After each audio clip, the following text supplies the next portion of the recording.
Britain's energy price cap increased again in October, which means around 15 million British households have to be facing a 12% rise in their energy bills.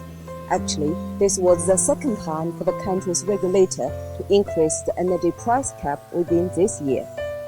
Ofgem, a British government regulator for gas and electricity markets, says the adjustments of the price cap twice a year were based on the latest estimated costs of supplying energy.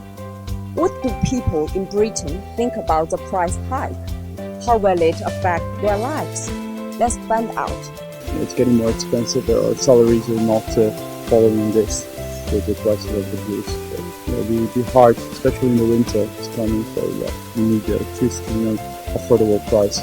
The government are victims of the global spot market, and if the price is going up globally, then that gets knocked back down through the supply chain. But what the fault of the government is not making sufficient use of the supply chain by liquid gas storage. I'm not very satisfied with very much the government's doing at the minute. It doesn't seem to me that the issue's been taken as seriously as it could. I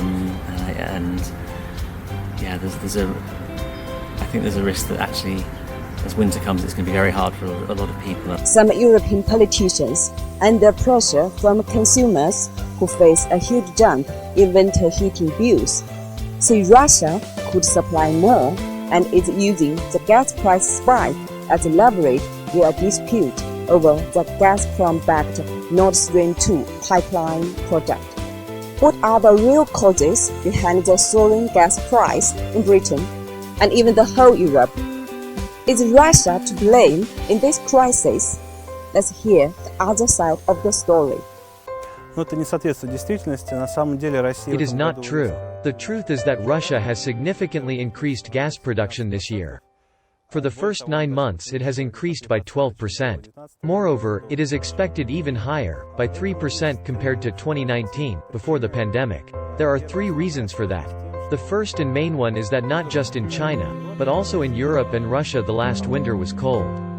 Besides, as other countries, Russia is seeing post-crises recovery, including the growth of industrial production in energy-intensive industries. As a result, in the first half of the year domestic demand grew by 20%.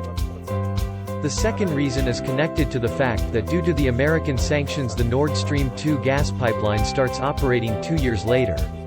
And this is a significant factor, because if it was in operation today, Europe would have a large excess of gas transmission capacities from Russia into EU countries, which itself would be a deterrent to price growth.